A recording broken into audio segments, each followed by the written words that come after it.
Out for a hike on the Rideau Trail today in the Marlborough Forest. It's about a 10K section. I'm not sure whether I'm going to walk the entire thing or not. We'll see. It's really, really windy, but the other side of the coin is that there are a zillion mosquitoes around, so the wind is at least keeping them down. And I'm certainly not going to be complaining about that. You know, it's a bit of a shame that this portion of the Rideau Trail isn't used more often by hikers. It's a beautiful wide trail. There is some ATV traffic on it on the summertime, but it's gorgeous. It's nice and wide, it's easy to walk, and you know, at least for now, not very many people on it. Bit of a long jam is developed here, holding back a lot of the water right along the edge of the trail. It's a very boggy stretch, so there's a lot of mosquitoes along here, but it really is nice. And like I said, the wind is doing a pretty good job of keeping them down.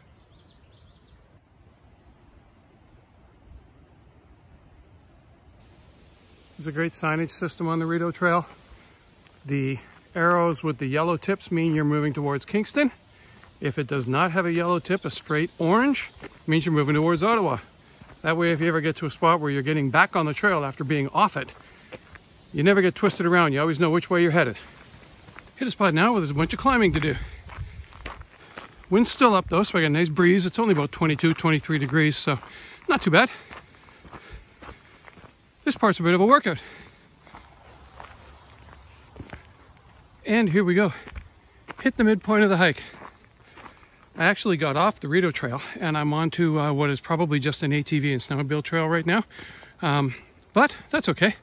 It worked out to be roughly the same distance, and it'll give me something else to hike next time I come through here. And this is going to be Roger Stevens Road here.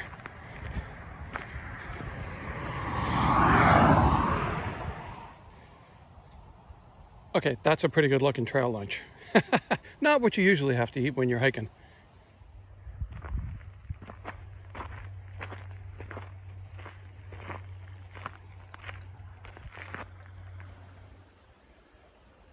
So we've turned around, we're heading back towards the car now. Got about an hour and a half, an hour and 45 minutes, depending on the speed and how many stops I make. Every once in a while you get along the trail and you find these really pretty little things, you know, a little stream running under the trail here. Looks nice. And I love the sound of the water too. So this is a marsh that was created probably at great expense and with a lot of work by Ducks Unlimited Canada. And these ATVers, who are not supposed to be off trail in the Marlborough Forest, are just treating it like their own personal playground. There should be ducks and geese in here. There's not one anywhere.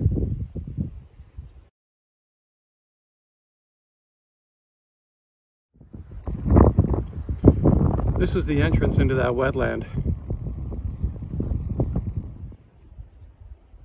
There are just all kinds of places where these guys are getting into this marsh and just absolutely destroying the habitat. And hey, I'm not anti-ATV, but if you're supposed to be staying on the trails, then respect the trails just like everybody else does.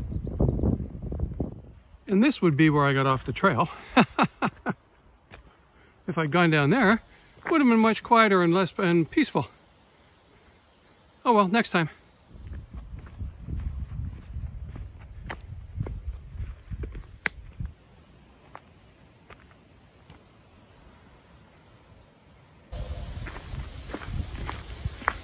Well, every trail must have its wet spots, but so far I haven't found a place I can't get around without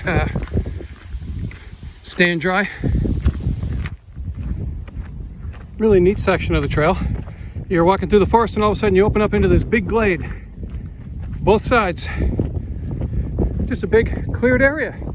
And then in a couple hundred more yards, you're gonna go right back into the forest. You know, anytime you're out on the trails like this, you want to keep your eyes open, especially on the ground. Last thing you want to do is step on one of these little guys. He's just outsunning himself.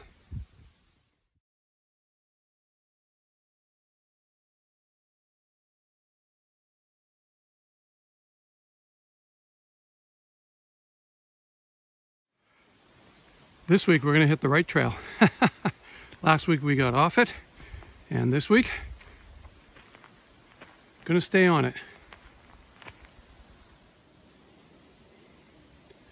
So this is a rougher section of the trail. Lots of water on it, boggy, and a lot of mosquitoes today too.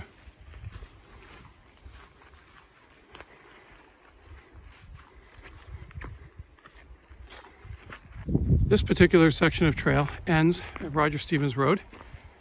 And as you can see, a portion of it is private land. So thanks to this landowner and a lot of other landowners who allow us to enjoy the trail across their own private property. Clearly a spot that holds a lot of water. Somebody's built an elevated little walkway here to get over top of it. Very nice. Bunch of deadfall on this part of the trail. Obviously somebody's been through with a chainsaw doing some work. I know that there are people who volunteer for the Rideau Trail Association and help maintain it, and I'm assuming that's probably what these guys have, an area they've been working.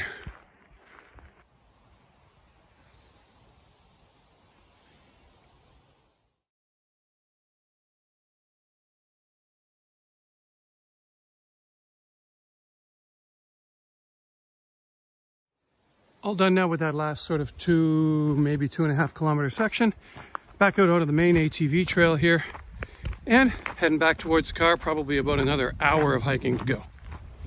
This week decided to do a little detour, just spend 10 or 15 minutes traipsing around in this glade. That's about half an hour away from the Kettles Rd launch. Might be a little bit of stealth camping going on in here too. Nice spot for it. Old rock pile probably marked the boundary of property many years ago. It's all laid out here in a very nice straight line. Should also mention quickly too that I'm well off of that private property area. I'm back out in the main part of the Marlborough Forest, so really no issue with going off trail a bit here. And hey, remember, leave nothing but footprints, and apparently a wrecked up old car. And so we finish up our second hike along the Rideau Trail, this time covering a little over 9 kilometers between Kettles Rd and Roger Stevens Road, with a little, probably 1.5 kilometer loop through a big glade. So probably, again, pretty close to 20 kilometers.